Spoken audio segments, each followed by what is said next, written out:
I'm Jackie Fox, the designer of Rock Hard 1977, and I have just one question for you. Are you ready to rock? Yeah. I love that. That's so good. I Yeah. gotta practice that. So can you tell us a little about Rock Hard in general, like the overview of the game and stuff like that for us? Rock Hard is a worker placement game for 1 to 5 players. It is competitive. You are each playing your own musician in the world of 1977 rock music. You're going to have a unique ability. You will have a gender and an instrument that you play, and they're going to affect how people see you in this world because not everybody is equal. And Oh. everybody will take one quick action during the day, then everybody will take one quick action at night, one Mhm. quick action after hours, and we'll reset and go into the next round. And we're going to do this over 9 rounds, each representing a typical day and a month of the year. And there'll be a few Ooh. things that you can do anytime, like write a song. You'll be able to buy and consume candy. And I'm just going to say up front, candy is only, well, it's what you want it to be. It's Fair. anything that gives you a boost to get through your day. For instance, my candy just jumped into her little basket and started taking a nap. Aw. There. That's how I get through my days. Yeah, very rock and roll. Out of the 10 characters that are in the game, do you have any that you prefer to play? I'm gonna say for Gen Con, we created a promo character that is me. So I feel kind of Oh, obligated to pick myself. yeah. Well, I mean, yeah. That's pretty And important. and I don't really have a favorite because they are all really special to me. They're based on people that I knew or people that I know, and they're kind of mixtures of people.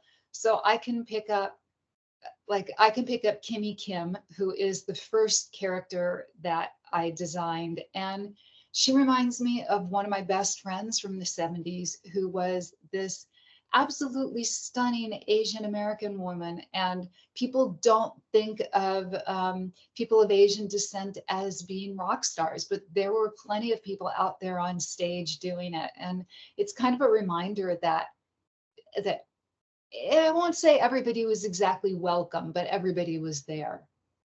The Rockstar theming is integral to the game.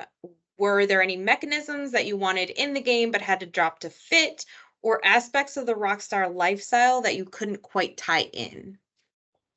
Oh yeah, I mean, we had to for at least for this. Maybe there'll be expansions down the road, but I had Ooh. to not lean on songwriting as much as I wanted to. Hmm. So I did design an expansion where you were writing songs in different styles and promoting them as your single, and there was payola involved, and you were going up the hot tracks chart. And that was another way to gain points, an alternative path to victory. And we put some of it into the base game, but not all of it. So who knows? Maybe it'll make an appearance. What's it like getting such positive feedback before the game even releases?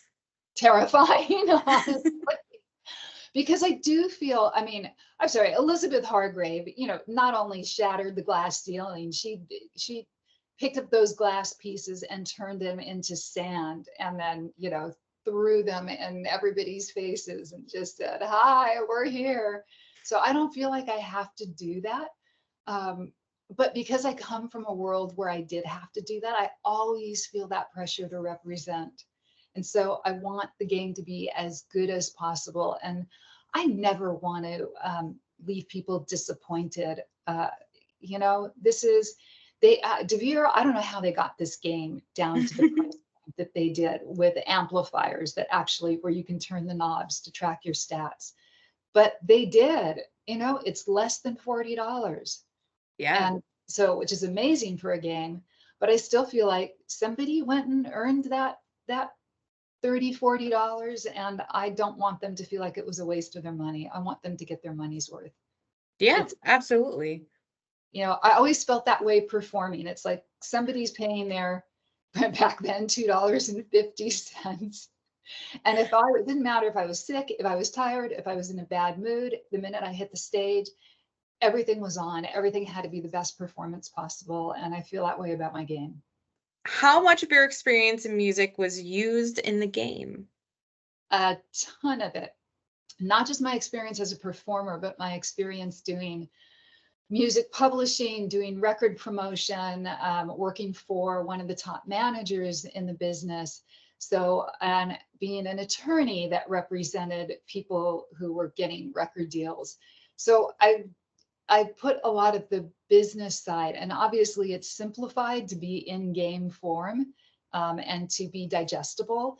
But one of the nice things about the theme is that everybody kind of knows what a rock musician does. So you can wrap your head around it. And I was able to put in a little more complexity than I would normally want to do for a game that's not super heavy, but Mm. you can learn it because you're taking it a piece at a time because of the different phases with worker placement. Like you only have to look at daytime and anytime when we're in day, and you only have to really think about night, and then you only have to think about after hours. And then as you get better at the game, you can start thinking ahead. Well, if I do this tonight, I'll be able Mm-hmm. to do this tomorrow. Because if I go to a really hot club tonight, I'm going to stay out late. I'm going to have to sleep in. I'm not going to get a jump. Therefore, I'm going to be going later for the next round because I'm behind, right? Mm-hmm. There are some mechanisms that are built into the game that are really thematic. And I think when you can find a game where theme and mechanism fit together seamlessly, it's just easier to learn, teach, remember the game, and then start seeing ahead to well, how can I get better at this? What game got you into gaming? Oh my God, I grew up gaming with my family. Mostly my father was a bridge player. My Mm. grandparents played cribbage, so we started there. And then they bought us board games when we were a kid, you know, the same games that like everybody a certain age has in their closet, right? Yep.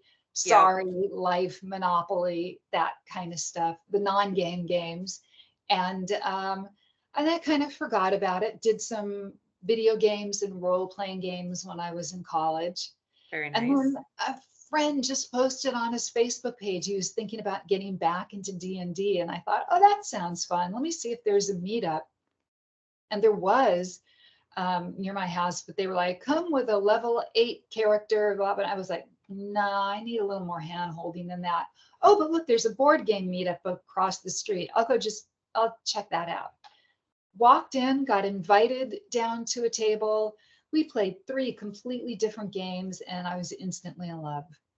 And that was maybe 10 years ago. Oh. And was sitting around one day, and everybody in my game group showed up at once, which almost never happens. So we had 5 people. And it was like, okay, let's pick a 5-player game that isn't a party game because I Yep. got one person in my group that will never play a party game. And we had like 2 games to choose from, and nobody was very excited. And it was just like, why can't I have a game that has the strategy factor of a Euro, but that fun factor of an American style game, and that Mm-hmm. goes really quickly, even at 5 players? And I just went, that's it. I'm designing it. I If love that. if I had known how much work it was going to be, I think my life would have taken a different turn. But here I am, and now I can't stop thinking about what is not on the shelf, what's not in the store, what are themes that haven't been done, what are mechanisms that might work together in a unique way. Do you have any top tips for anyone wanting to create a game? I think that the first thing that you need to know if you want to create a game is that most of your time is not going to be spent designing your game. It's Mm-hmm. going to be play testing and refining. And Gotcha. so you have to just be willing to go out and hear what people say and really listen with an open mind, and ideally do it in person so you can watch and get that feeling of when they're engaged. Because what they say is important, but what you're getting from them during the play test is even more important, because I can see when people are into the game and having fun, and where they're kind of checked out and being polite. And it's like, oh, they were being polite here. I got to change that. But that it's a really fun, rewarding part. And for people who've never play tested somebody's game, I'd say if you get a chance to do it, because it's such a huge endorphin rush when something that you suggest gets incorporated into a game and you see that come out in the final version, and you're like, I helped them do that. I like that. There's me in that game. So I I have love to say that. thank you to all my play testers, and um, some of them are immortalized in the names of the venues in the game. So if you're Oh, wondering why there's a Yenser Arena in the game, I have a friend whose last name was Yenser, who was one of my best play testers. And Carter Stadium is not named after Jimmy Carter, the president. It is named after my friend Kevin Carter. what were your favorite and least favorite parts about creating a game? Like, were there any surprises that came up from creating the game? The absolute worst part of creating a game is making a sell sheet. I Okay. had zero Photoshop skills. So to create a sell sheet was really hard. And you do have to do everything yourself. Creating a prototype was rough. Because I will tell you, I'm old enough that when I was in high school and I said I wanted to take shop, they actually looked at me and they said, "You can't take shop, you're a girl. Take chemistry." So I never took Okay. shop, never learned how cars work, how to cut things other than my fingers. And that part was really rough. Whereas for this game, because I knew what I wanted it to accomplish and what the goals were going to be, I can literally take my first prototype. It looks like hell, but it's not that different than the final game.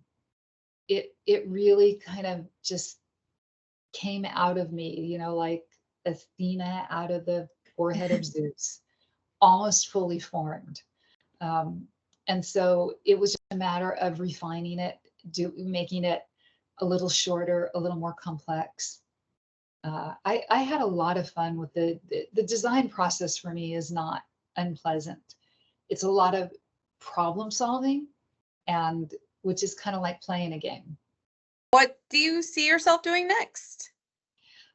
One of the places that I take inspiration is because there are still some guys out there, even in the war game world, who are like, oh, well, this is historical. And of course, there were no women in it because women didn't do X. Women weren't pirates. And I'm like, oh, really? Let me tell you about some of the female pirates in the world. There's some good Or ones. women didn't run businesses. And it's like in the 19th century, and like, really? Take a look at this Wikipedia category. And so I am going to be looking at, um, it won't necessarily be games about women specifically, but there will be historical female characters that did the thing that people have told me women didn't do. Because guess what? We've always done all of it. Well, thanks, Jackie, and I appreciate you joining us today. Thank you so much, Nikki. It's been great talking to you.